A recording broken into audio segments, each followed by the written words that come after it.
नमस्कार, मैं विक्रम और आप देख रहे हैं journalist UP live news.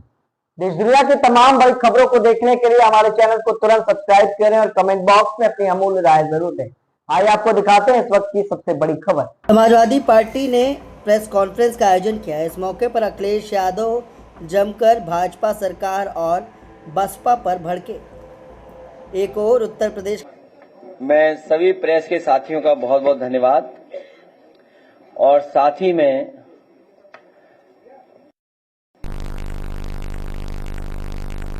R K. Chaudhary जी जो लखनऊ मोहनलालगंज के सांसद हैं, मैं उनका बहुत बहुत धन्यवाद और आभार प्रकट करता हूं।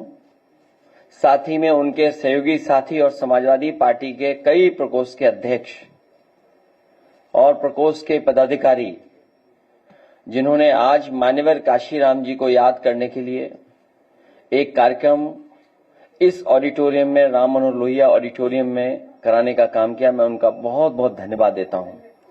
बहुत से साथियों के जो विचार और जो उन्होंने पक्ष रखा कि आज की परिस्थितियों में आज के राजनीतिक जो संघर्ष है उसमें बाबा साहब भीमराव अंबेडकर जी, माननीय काशीराम जी, नेताजी डॉक्टर राम मनोहर लोहिया, जयप्रकाश जी और लगातार जो संघर्ष का रास्ता है उसको अपना करके हमें सबको मिलकर के जहां पीडीए को मजबूत करना है, वहीं सामाजिक न्याय के रास्ते को, सामाजिक न्याय की लड़ाई को और मजबूत कर करके उत्तर प्रदेश में सामाजिक न्याय के राज की स्थापना के लिए पीडीए की सरकार बनाने के लिए संकल्प आज लिया है।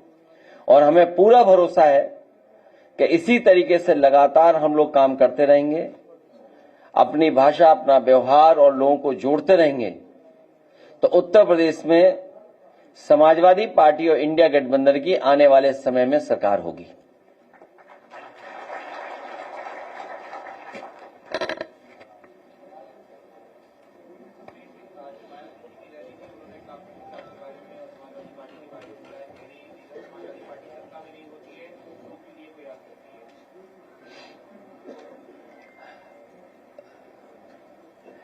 समाजवादी पार्टी, नेताजी डॉक्टर राम मनोहर लोहिया और बहुत सारे यहां साथी होंगे, वो जानते होंगे कि समाजवादी पार्टी और नेताजी का संघर्ष हमेशा रहा है कि दबे कुचले, गरीब, पिछड़े, दलित, आदिवासी, वंचित, शोषित लोगों को कैसे सम्मान और उनको सम्मान के साथ साथ राजनीतिक हैसियत कैसे बढ़ाई जाए, उस पर लगातार काम करते रहे।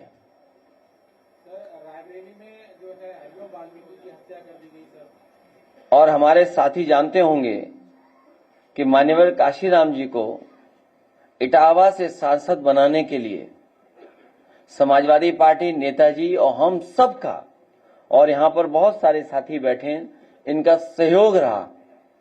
और उसका परिणाम ये रहा कि जो कम्युनल पॉलिटिक्स थी उस समय पर, उस समय जो कम्युनल पॉलिटिक्स पीक पर थी, उसका मुकाबला अगर किसी ने किया था तो सपा बसपा, और बहुत विस्तार से हम लोगों को आर.के. चौधरी साहब ने भी बताया कि किस तरीके से चीजों को उस समय अनफोल्ड किया था।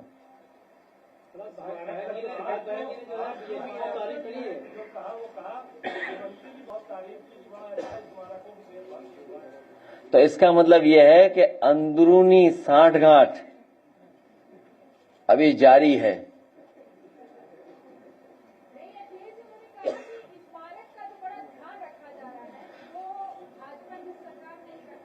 और मैं आपको याद दिला दूं,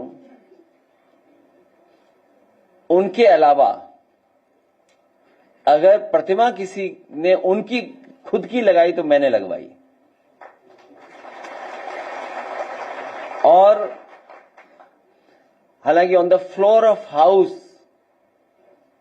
जब उस समय बहुजन समाज पार्टी के लीडर ऑपोजिशन या उस समय जो सवाल उठते थे मेंटेनेंस को लेकर के, रखरखाव को लेकर के, ऑन रिकॉर्ड आप लोग चेक कर सकते हैं, ऑन रिकॉर्ड कि समाजवादी पार्टी की सरकार में पूरा का पूरा मेंटेनेंस और रखरखाव के लिए एलडीए को निर्देश दिए गए थे।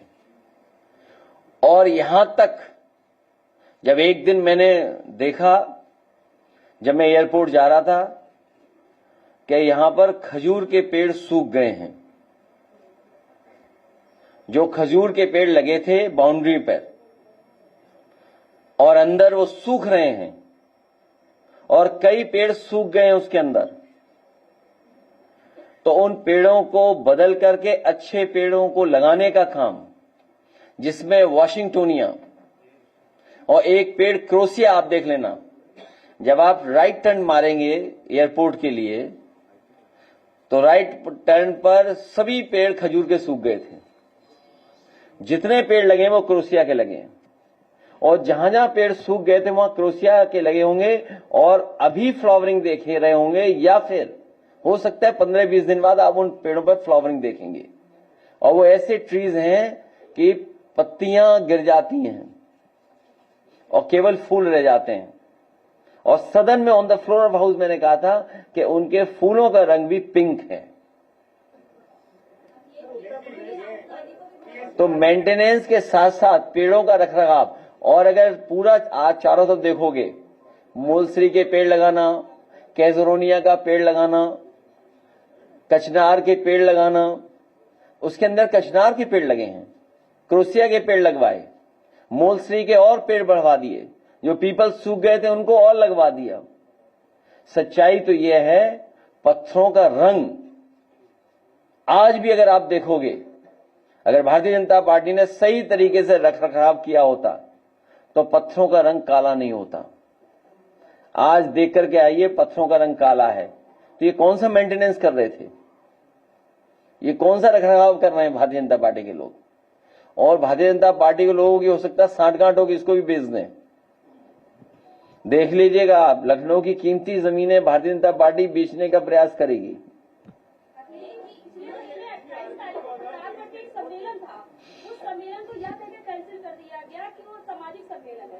जबकि वह रैली थी, कई जिलों में देखा जाए तो सामाजिक कार्यक्रम ऑलरेडी इसके हो रहे हैं, लेकिन मेरी जानकारी में नहीं है। बीजेपी ने आरोप ये भी लगाया कि आपकी सरकार में बड़ी योजनाएं बंद कर दी गई। क्या ऐसा हमें तो नहीं लगा?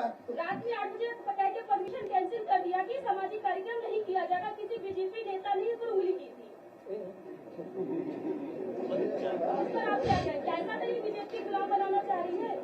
नहीं, बीजेपी गुलाम नहीं, हम लोगों को मजदूर बना के हम लोगों से काम लेना चाहती है। इसलिए सावधान हो जाओ आप भी। पीडीए में आधी आबादी भी है। आपका दुख, तकलीफ, परेशानी देखकर ये लग रहा कि आप भी हमारी पीड़ा से बंधी हुई दिखाई दे रही हैं। जो पीड़ा हमारी है वो आपकी भी पीड़ा है। हम सबको एक ही दुख है।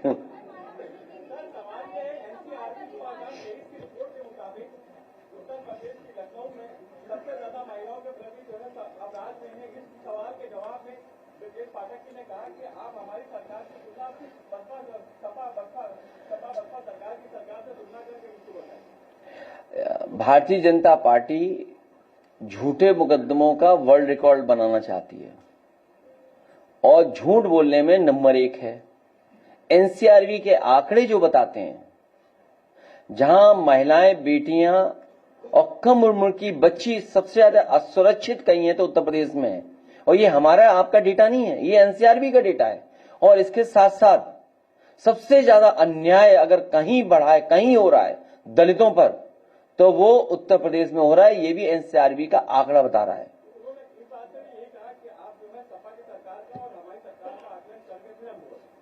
नहीं तो ये तो आप कर सकते हैं, ये तो पत्रकारों की जिम्मेदारी है। ये अगर आप सवाल पूछ रहे हैं, उनसे सवाल पूछ रहे हैं, तो इसका मतलब उन्हें कटघरे में खड़ा कर रहे हैं आप। और मैं तो आपसे चाहूंगा कि अगर कंपैरिजन हो जाए तो आप कंपैरिजन जरूर कीजिएगा। और अगर आप कहोगे तो हम पे तो ग्राफ बने हुए, कई ग्राफ बने हुए, अभी हम जारी कर देते हैं ग्राफ। अभी स्क्रीन पे ले आते हैं आपके लिए ग्राफ कुछ। तो एक तो आपको कई ग्राफ हम स्क्रीन पे ले आएंगे, आप देख लीजिए। अगर आपको सूट करता हो तो कुछ सूट आपको भी करेगा। इसमें कई मुकदमों के हम दिखा सकते हैं आपको, लीजिए अभी आ जाएगा स्क्रीन पर। और ये डेटा हमारा आपका नहीं है, वो तो सरकार का ही डेटा जो है वो एनसीआरबी देती है।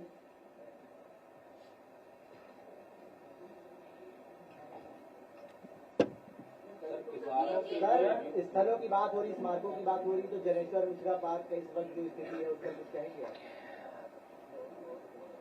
उसमें यहाँ के सांसद जी और डिफेंस मिनिस्टर जी के अलावा जिन जिन के नाम लिखे सबके हटा दिए जाएंगे। सर रायबरेली में सर हरिओम वाल्मीकि की भीड़ ने पीट कर हत्या कर दी सर। और ये पहली घटना उत्तर प्रदेश में नहीं है, बगल के जिले में आपको याद होगा एक पासी समाज के बेटे के साथ आप भी कई घटनाओं में गए हैं। क्या क्या व्यवहार हुआ है, थानों में क्या व्यवहार हो रहा है और भेदभाव हो रहा है हर स्तर पे। इनके लोग अन्याय करते हैं, बच जाते हैं, निकल जाते हैं।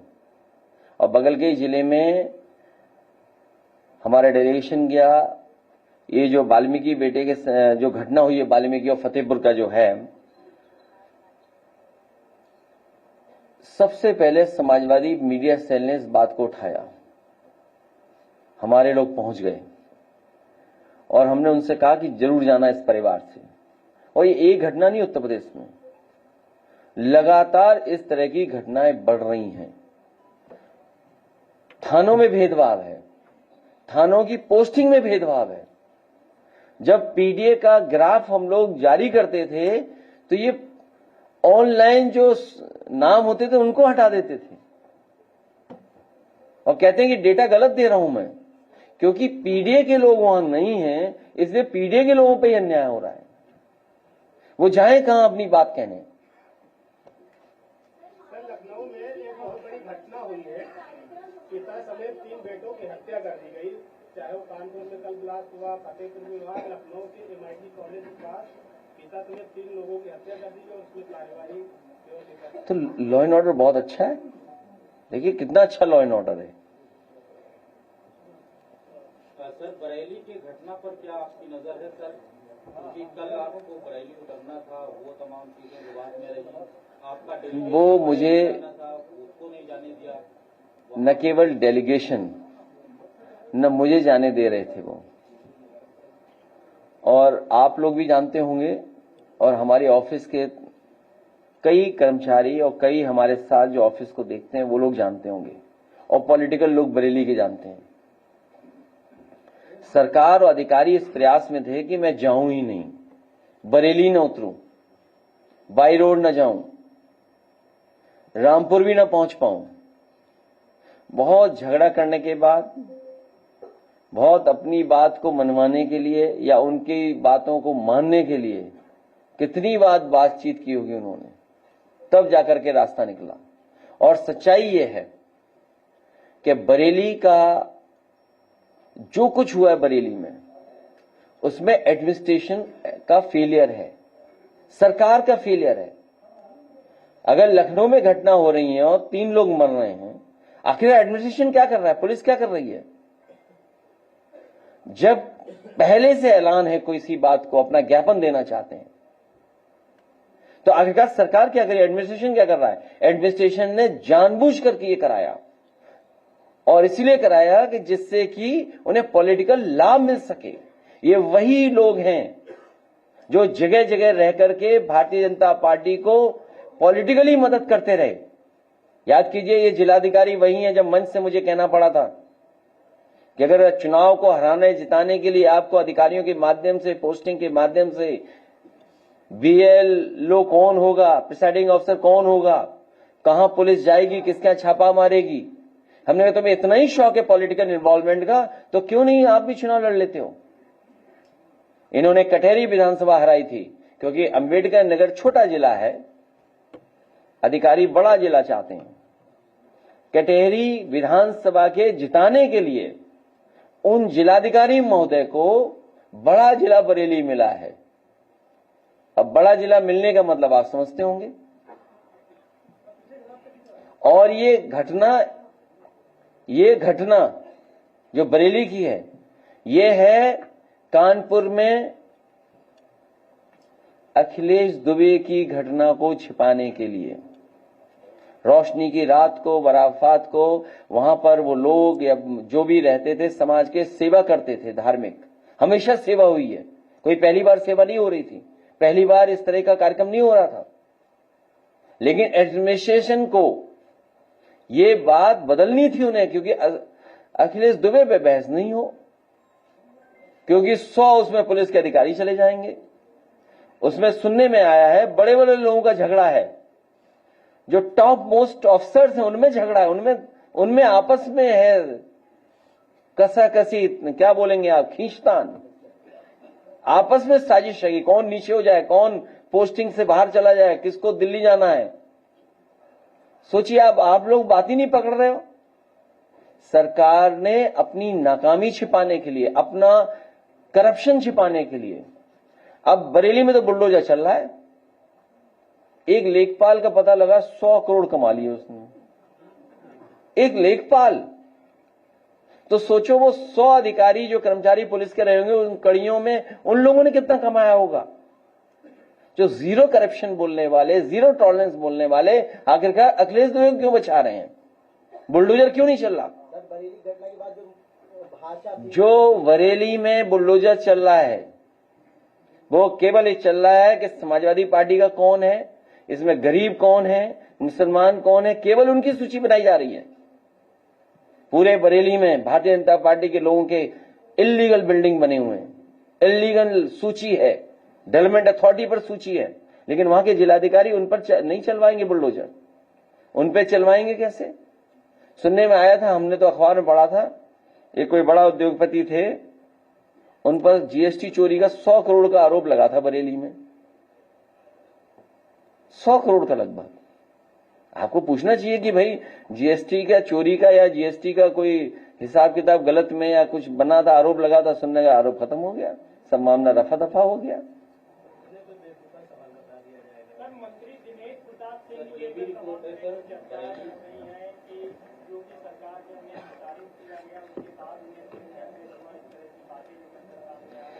अगर प्रताड़ना से ब्रेन हेमरेज हो रहा है तो बहुतों को हुआ है,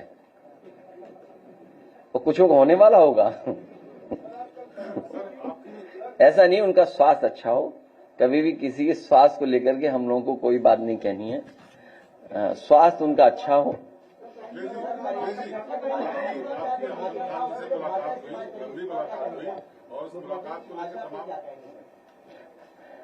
हमारी उनसे अच्छी मुलाकात हुई और हमेशा अच्छी मुलाकात होगी। अभी आगे उनके लिए आप क्या देखते हैं? क्या कानूनी लड़ाई का इंतजार करेंगे या फिर जैसा आपने कहा कि बड़े मजबूत दरख्त हैं, कोई बड़ी जिम्मेदारी? 2 बुलडोजर चले हैं और लगभग बताया जा रहा है 1.5 एकड़ से ज्यादा जमीन पर बुलडोजर चला। क्या उन गरीबों को, जो गरीब बाहर रह रहे थे, क्या उनको आशियाना का कोई प्रावधान नहीं है उनके? चीफ जस्टिस ऑफ इंडिया, उन्होंने बुलडोजर के खिलाफ बोला दूसरे देश में जाकर के। सुनने में आया कि वो संगी साथी बीजेपी का साथी है जिसने जूता फेंका।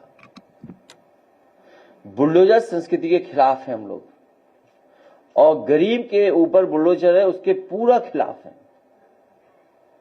आखिर बसने किसने दिया, रहने किसने दिया? आप उनको हाउसिंग नहीं दे रहे, उनको नौकरी नहीं दे रहे, उनको जॉब नहीं करने दे रहे।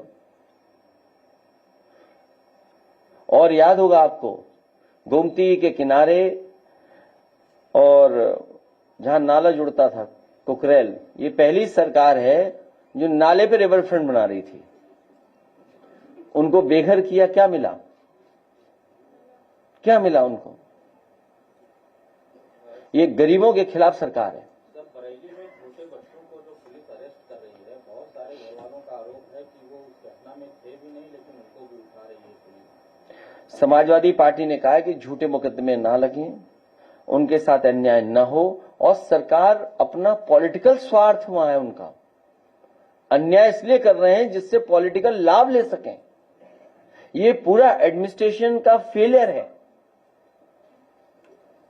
और जो उन्होंने कानपुर से शुरू कराया, अखिलेश दुबे को बचाने के लिए कानपुर से शुरू किया, और उसमें हमारे मीडिया के भी साथी उसको साथ दे रहे हैं। कानपुर से शुरू हुआ।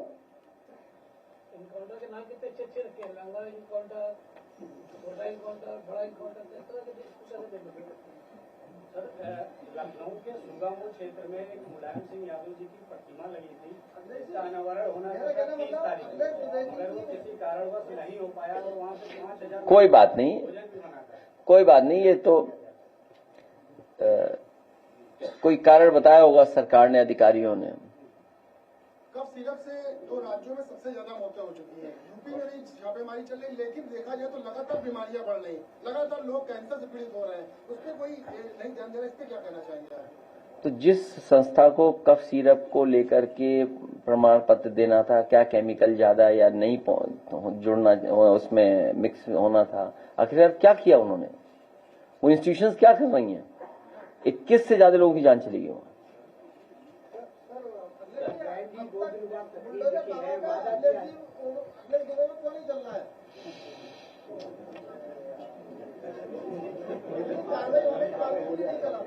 वो इसलिए नहीं चल रहा है कि पुलिस के बड़े बड़े अधिकारी उसके मित्र हैं।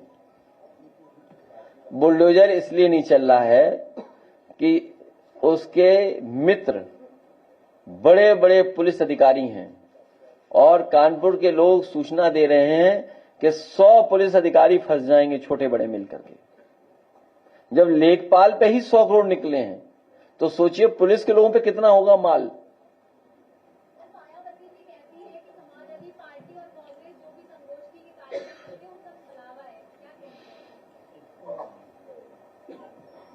आप खुद ही कह देना कुछ।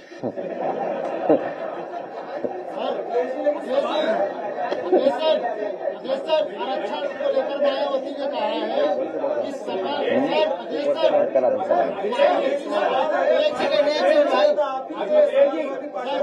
मायावती ने आरक्षण को लेकर कहा है कि सपा आज की रैली में मायावती के टारगेट पर समाजवादी पार्टी उन्होंने कहा है कि जब आप सरकार से बाहर रहते हैं तभी पीडीए याद आता है, जब सरकार में अब अगर जुल्म करने वालों की ही आभारी हैं वो, तो मैं क्या कह सकता हूं?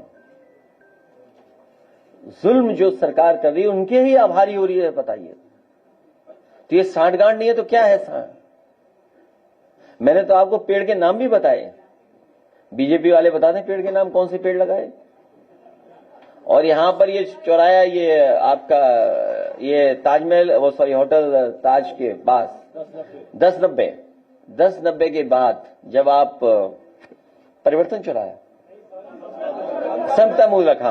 समता मूलक चौराहे पर जब आप जाएंगे, बाईं तरफ जो पेड़ देखेंगे आप, उसमें बरसात में फूल आते हैं और सेंटेड फ्लावर आते हैं। उस पेड़ से किसी जमाने में जो वो होती आपकी बोतल की ढक्कन बनती थी, वो ट्रीज मानते हैं उसको, कॉक ट्रीज ही बोलते हैं उनको। एक राइट साइड देखेंगे गुलमोहर का बनाया चौराया पूरा। तो हम लोग तो पक्ष में थे। और दूसरा, जब हाई कोर्ट ने ये कहा कि ये चौकी उड़ जानी चाहिए और रास्ता होना चाहिए, तो आप देखेंगे कि समाजवादी सरकार में बिना किसी चीज को टच किए हुए अंडरपास निकाला गया जो जनरेशन पार्क तक पहुंचता है। कोई चीज तोड़ी गई हो तो बताइए आप। उन्होंने यह भी कहा कि कासगंज जिले का नाम बदलने की क्या जरूरत थी, काशीराम जी के नाम पर था आपकी सरकार। तो मान्यवर काशीराम जी की प्रतिमा हम लोग रिवर फ्रंट पे लगा देंगे, उनके लिए 500 मीटर का एक बढ़िया पार्क बनेगा। अभी और जगह खाली है हमारे पास रिवर फ्रंट पे। मायावती ने कहा कि सपा सरकार में गुंडे माफियाओं को बढ़ावा मिला। सर, मायावती ने कहा कि सपा सरकार में गुंडे माफियाओं को बढ़ावा मिला। ये भाषा भारतीय जनता पार्टी की है। ये भाषा भारतीय जनता पार्टी की है कि समाजवादी पार्टी को गुंडा, अपराधी, माफिया कहना। मैं तो आपसे कहता हूं ना, बीजेपी वालों की तस्वीर और हम लोगों की तस्वीर लगा के देख लो तो आपको पता लग जाएगा कौन गुंडा माफिया है। कितनी बार समझाएं हम आपको, मानते नहीं हो आप।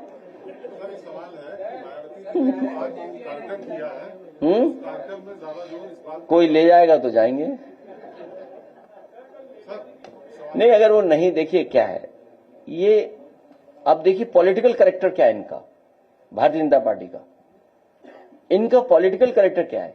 पटना का एयरपोर्ट का नाम जयप्रकाश जी के नाम पर है और जयप्रकाश जी के लिए सबसे बड़ी बिल्डिंग समर्पित म्यूजियम, सोशलिस्ट म्यूजियम, जहां लोग जाकर के जेपी के बारे में जान सकते हैं, समझ सकते हैं, उसको इन्होंने बंद कर दिया और बेचने की तैयारी है। कभी कभी गलती मैं ही कर देता हूं। मैंने कहा कि हम लोग मिलकर के खरीद लेंगे, तब से बिकना बंद हो गया। जब से हमने ये कहा कि हम सब लोग चंदा लेकर के इसको ले लेंगे, क्योंकि हमारा इससे पॉलिटिकल इमोशनल कनेक्ट है। नेताजी ने शिलान्यास किया, जॉर्ज फर्नांडिस थे, उस समय पुराने सोशलिस्ट लोग थे, और लोहिया पार्क के बगल की जगह है। किसी भी लीडर का इतना अच्छा म्यूजियम नहीं है, हालांकि लीडर्स के मेमोरियल बने हैं, लेकिन अगर लीडर के जो म्यूजियम होता है उसके बारे में जानकारी होती, इससे अच्छी कहीं नहीं है। और इसमें ओमपुरी जी की आवाज भी थी, अमिताभ बच्चन जी की भी आवाज थी, और कहोगे तो मैं चलवाऊंगा भी, वो अगर ऐड होगा तो देखिए आप जेपी नायसी क्या था। सवाल ये है, मायावती जी ने जो आज कार्यक्रम किया वो इतना मजबूत दिखाने की कोशिश की कि उनका दलित वोटर है, वो वोटर को वापस लाने की कोशिश कर रही है, और आपका जो मूवमेंट है पीडीए का, उसमें दलित के वोट पे सेम लगाने की कोशिश। देखिए, हर आप और हम सब लोग जो बैठे लोग हैं, उनके भाषण में सबने अपनी अपनी बात निकाल ली जो जिनको सूट करती थी। हमें भी एक बात अच्छी लगी, उनके भाषण में एक बात बहुत अच्छी लगी, वो हमने अपने मन में रख ली। आप सोचो क्या होगी बात। नहीं, एक बात और कही उन्होंने। क्या होता है कि आप कुछ भी कहें, लेकिन जो ओरिजिनल आंदोलन है उसके अगेंस्ट नहीं जा सकते हैं आप। उन्होंने कहा कि हम किसी को समझौता करते हैं, वो वोट हमारा ले लेते हैं, लेकिन वोट हमारा नहीं देते। क्या कहा उन्होंने शब्द, किनके लिए कहा बताओ? नहीं, हमारे लिए नहीं कहा। देखो,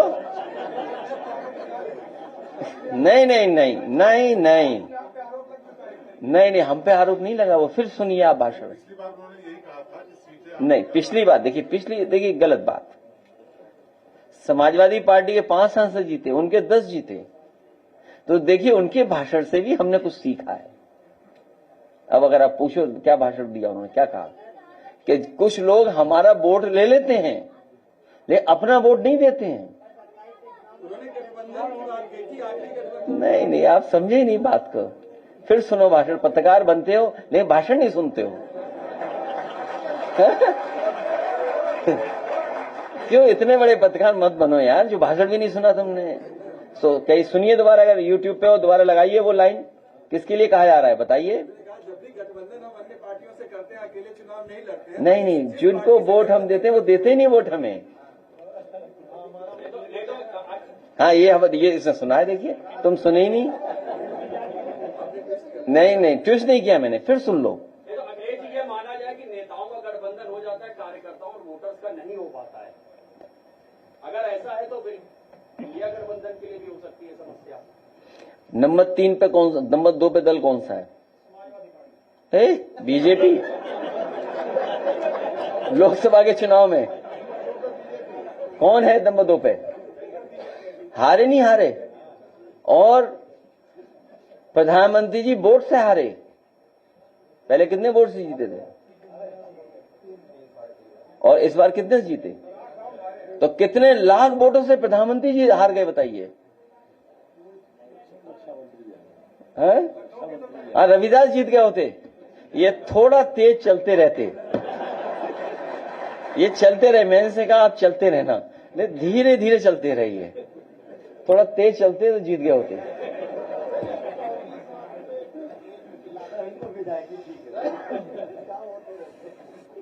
ये भी कहा कि कांग्रेस में आपातकाल लगाकर नहीं, तो ये तो देखिए समाजवादी सरकार बनेगी, व्यवस्था अच्छी लागू करेंगे, कोई बात नहीं, तो लगा देंगे बिजली। उसमें क्या? अरे एक मिनट इनकी मत बोलिए। तो बताओ प्लांट कहाँ लगाया बीजेपी ने? कोई एक लगाया हो तो बता दो। अगर मुख्यमंत्री ने कभी कहा हो 3x660 super critical thermal plant, आज तक नहीं कहा उन्होंने। अरे हम कह रहे हैं, हम आपसे कह रहे हैं, नहीं हम कह रहे हैं समाजवादी, नहीं एक मिनट हम कह दे रहे हैं समाजवादी सरकार बनते ही 1 हफ्ते में उस गांव में पूरी बिजली पहुंचा देंगे, 1 हफ्ते के अंदर। और कई गांव में समाजवादियों ने बिजली फ्री पहुंचाई थी, फ्री, गांव के लोगों को फ्री बिजली मिले। एक व्यवस्था समाजवादी पार्टी ने की थी कि उस गांव में फ्री बिजली मिलती थी, और उसके गांव के उद्घाटन के लिए उस समय के रहे राष्ट्रपति कलाम साहब आए थे और उन्होंने उद्घाटन किया था। उनके अलावा और भी उत्तर प्रदेश में, उन्नाव में, रायबरेली में कई गांव दिए थे मैंने। 24 घंटे बिजली। अभी कुछ नहीं कर सकते, हमारी जेब में कुछ ले जाओ जो कर सकते हो, तो अभी कुछ नहीं कर सकते। अभी करेंगे हम, और ये हम पत्र लिखेंगे, देंगे बिजली मंत्री करते हैं कि नहीं करते हैं, ठीक है, पत्र लिखेंगे। एक गांव जो आपने बताया है, चौधरी साहब आप गांव लेना, मैं लिखूंगा पत्र, अब मुझे लिखूंगा, मैं लिखूंगा पत्र, हाँ करवा देंगे। वन नेशन वन इलेक्शन हम यूपी में चाहते हैं कि एक ही फेज में पूरा इलेक्शन हो जाए। वन नेशन वन इलेक्शन बोलने वालों से हम चाहेंगे कि उत्तर प्रदेश का चुनाव वन फेज में हो, वन फेज। जो लोग वन फेज में चुनाव नहीं करा पा रहे, वो वन नेशन वन इलेक्शन की थ्योरी लिए घूम रहे हैं।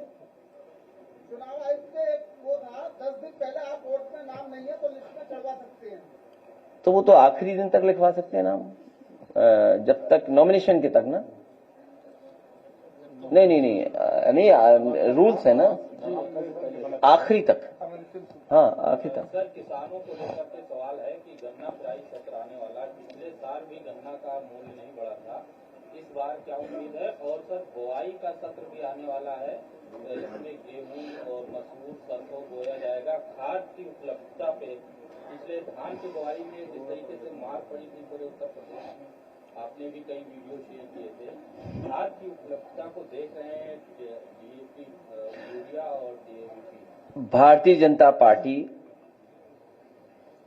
कहीं भी खाद उपलब्ध नहीं करा पाई है, किसानों को कहीं भी खाद नहीं दे पाई, किसानों को अपमानित होना पड़ा, किसानों को रात भर लाइन में लगना पड़ा, बरसात में तकलीफ परेशानी के साथ परिवार की महिलाओं को लाइन में लगना पड़ा, कई जगह लोगों की जान चली गई, कई जगह लाठी खाई, कई जगह अधिकारियों ने अपमानित किया, और लाख समाजवादी पार्टी के कहने के बाद भी, जागरूक करने के बाद भी कहीं खाद उपलब्ध नहीं है। और उनकी सरकार के लोग कहते हैं खाद हर जगह है, मौजूद है खाद। फसल का जो नुकसान हुआ, अभी जो बारिश हुई उससे जो नुकसान हुआ, कन्नौज का मैंने वीडियो शेयर किया, पूरा आलू बर्बाद हो गया। काश्तकार किसान को क्या स्कीम बनाई? मुख्यमंत्री जी हेलीकॉप्टर से भेड़ियों को देखने जाते हैं, भेड़ियों को देखने के लिए हेलीकॉप्टर है, और हेलीकॉप्टर से मक्का भी देखने गए थे। बताओ, मक्का 1 किलो भी खरीदी हो सरकार ने। हेलीकॉप्टर से भुट्टे में मक्का कैसे दिखता है? अरे मक्का खेत देखने गए थे, भुट्टा देख रहे थे।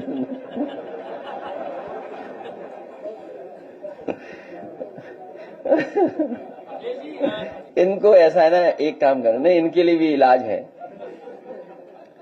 ये जो बात कह रहे हैं कि भुट्टा नहीं दिखाई दे रहा हो हेलीकॉप्टर से, तो ये तो मुख्यमंत्री जी की आंख कमजोर होगी तो नहीं देख पाएंगे। खैर, उम्र के हिसाब से सबकी आंख कमजोर होती है। खैर, आप रिमोट सेंसिंग डिपार्टमेंट में जाइए, रिमोट सेंसिंग, उसमें वो दिखा देंगे कि सैटेलाइट से क्या क्या दिखाई दे सकते हैं, फसल कितनी तैयार हो गई है, फसल का रंग बदलता है तो बता देंगे कब तैयार हो जाएगी फसल कटने के लिए, तो वो पूरी जानकारी दे सकते हैं। तो हेलीकॉप्टर जाने की जरूरत ही नहीं थी, और मक्का नहीं खरीदेगा। सवाल यह है कि किसान को यह कहा कि आय दोगुनी करेंगे, लेकिन किसान की आय दोगुनी नहीं हुई, और जिस तरीके से महंगाई बढ़ी है और जिस तरीके से मुनाफाखोरी बढ़ी है, ये सरकार अपने लोगों को मुनाफा पहुंचवा रही है। जब मुनाफा कम नहीं होगा तो महंगाई भी कम नहीं होगी। ये अपने लोगों को मुनाफा कमाने दे रहे हैं। आप बताइए, पूरा का पूरा रिफाइंड तेल बाहर से आ रहा है। किसान के लिए हम लोगों ने एक सेंटर ऑफ एक्सीलेंस बनाया था कन्नौज में, एक एग्जांपल दिया था कि अगर किसान के लिए, ये फसल के लिए और खासकर सब्जियों के लिए, कि उनको लाभ मिलेगा और लाभ जल्दी मिलेगा उन्हें। इसी तरह पहला उत्तर प्रदेश का काऊ मिल्क प्लांट लगाया था। ये गाय को तो बहुत प्रेम करते हैं ना, गोबर से तिलक भी करते हैं, सुना है। हाँ, गाय मां, गाय का एक स्थान अलग है, गाय मां का, हम उसमें बहस में नहीं जाना चाहते हैं। लेकिन उत्तर प्रदेश में पहला काऊ मिल्क प्लांट लगाया कन्नौज में, जिसका उद्घाटन प्रधानमंत्री और हेमा मालिनी जी ने किया। वो आज बंद हो गया है। सबसे मॉडर्न प्लांट जिसमें टेट्रा पैकिंग थी।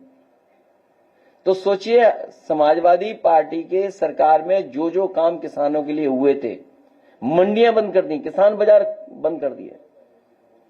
इस एक्सप्रेसवे के किनारे इसलिए मंडी बनी थी जिससे कि किसानों को लाभ मिल जाए और जल्दी किसान की पैदावार मंडी तक पहुंच जाए और मंडी से बड़े बड़े बाजार पहुंच जाएं। यही दुनिया के मॉडल हैं। मैं खुद जर्मनी में एक देख के आया था किसानों की मंडी। मैं खुद फ्रांस में एक मंडी देख करके आया था और मैंने मंडी के अधिकारियों को भेजा था फ्रांस में, पेरिस में। देख करके आओ कि किस तरीके से किसान आते हैं, किस तरह रेट मिलता है, किस तरह पैकेजिंग होती है, किस तरह सामान पहुंचता है बाजार तक। और उसके बाद एक्सप्रेसवे के किनारे मंडियां बनाई थी। अब बताओ, सुना है मुख्यमंत्री इस समय श्लोक पढ़ रहे हैं कुछ संस्कृत के। मंडियां बंद कर दी, मंडियां नहीं चालू है, बताइए आप। और गन्ना का मूल तो बढ़ा ही नहीं है, कोई तैयारी नहीं है धान की खरीद की भी।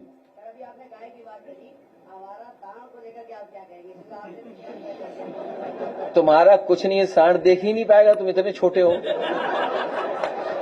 सांड अटैक बड़े को करता है, तुम पे अटैक नहीं होगा।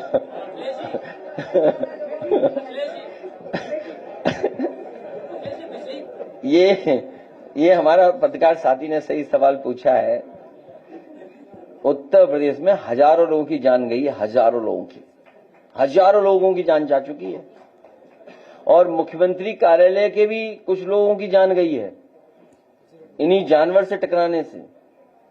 सदन में उठाया, हम लोगों ने लोकसभा में उठाया और प्रधानमंत्री जी ने अपने मंच से कहा कि 15 दिन के अंदर अन्ना जानवरों की समस्या का समाधान कर देंगे।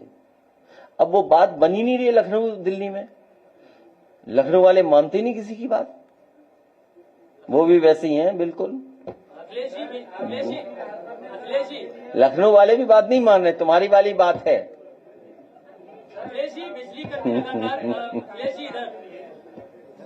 बिजली कर्मी प्रदर्शन कर रहे हैं, जो वर्टिकल व्यवस्था लागू हुई है, कह रहे नौकरियां चली जाएंगी, स्मार्ट मीटर जबरदस्ती लगाए जा रहे हैं जो कि बहुत तेज भागते हैं। बिजली विभाग को बर्बाद कर दिया मुख्यमंत्री जी ने, बिजली विभाग को पूरा चौपट कर दिया मुख्यमंत्री जी ने। जिस तरह ये साथी बता रहा है सड़कें खराब कर दी सांडों ने, उसी तरह मुख्यमंत्री ने खराब कर दिया पूरा बिजली का डिपार्टमेंट। अरे रुक जा भाई, बिजली सांड से प्रेम है इनको।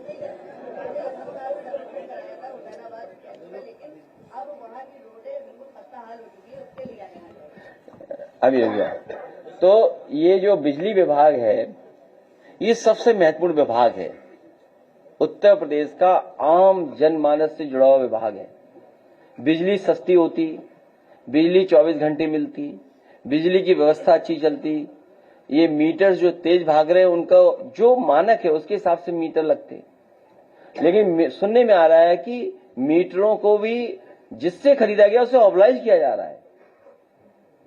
तो बिजली विभाग को चौपट करने का काम मुख्यमंत्री जी ने किया है। बिजली बनाने का जो कारखाने थे आपके कानपुर का 660 सुपर क्रिटिकल प्लांट, एक यूनिट, वो पता नहीं अभी तक नहीं चालू कर पाए पनकी वाली। निवेली लिग्नाइट का जो प्लांट लगा था उस समय सपा और कांग्रेस से मिलकर के लगाया था, उस समय कांग्रेस की दिल्ली में सरकार थी, जायसवाल जी मंत्री थे। उन्होंने मुझसे कहा कि हम कारखाना लगाना चाहते हैं, पूरा सहयोग किया और उसका परिणाम है आप देख के आएंगे घाटमपुर में बिजली का कारखाना लगाया निवेली लिग्नाइट का, वो भी अभी तक पूरा नहीं हो पाया। एटा में लगाया प्लांट, वो भी पूरा नहीं करा पाए ये लोग अभी तक। तो ये बिजली तो बना ही नहीं रहे, और जितनी बनानी चाहिए थी अगर बना देते तो सस्ती बिजली होती। आज सब स्टेशन नहीं बनाए, ट्रांसमिशन लाइन नहीं बिछाई, केवल पैसा कमाना इनको, बस प्राइवेटाइज इसलिए कर रहे हैं जिससे इन्हें ट्रांसफर पोस्टिंग में पैसा न लेना पड़े, कंपनी से सीधा ले ले पैसा, बस। ये भ्रष्टाचार के लिए हो रहा है सब। और हमारा साथी जो कह रहा है पुराना लखनऊ, ये लखनऊ शहर या हमारे उत्तर प्रदेश के बहुत सारे शहर हैं उन शहरों को अच्छा बनाने के लिए इसीलिए हम लोगों ने जो मीटिंग की इधर, उसमें कहा कि लोकल मैनिफेस्टो होगा।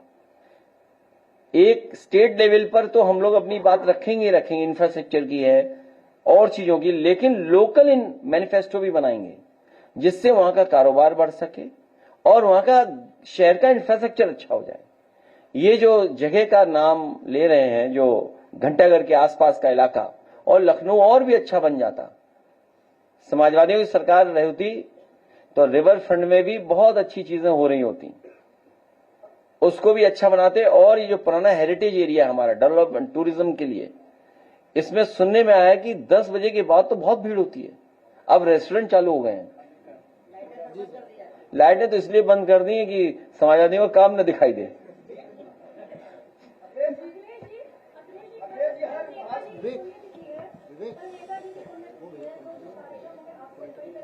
नहीं, मैं सैफे जाऊंगा, क्योंकि जो नेताजी का स्मारक बनवा रहे हैं हम लोग, इसमें बहुत सारे लोगों ने सहयोग किया है। आज भी एक साथी आए थे काशीपुर से, वो हमारा सहयोग करके गए हैं। तो वो स्मारक हम लोग नेताजी का मेमोरियल और सोशलिस्ट म्यूजियम या मेमोरियल वहीं बना रहे हैं सैफई, क्योंकि सैफई से उनको बहुत लगाव था नेताजी को।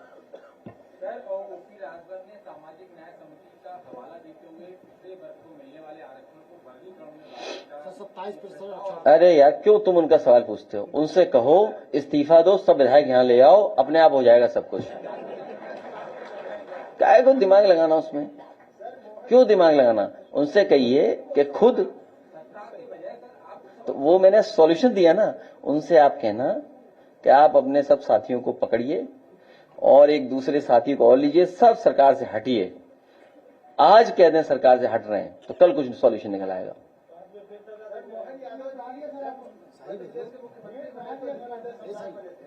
उन्होंने अभी 27% पिछड़ों को आरक्षण देने की बात करी, उसके तुरंत बाद उनको रामद्रोही, राष्ट्रद्रोही, हिंदू विरोधी, मतलब उन्हीं के लोग जो भाजपा के फैल से वो भी पार्टी छोड़ के समाजवादी पार्टी में आ जाए।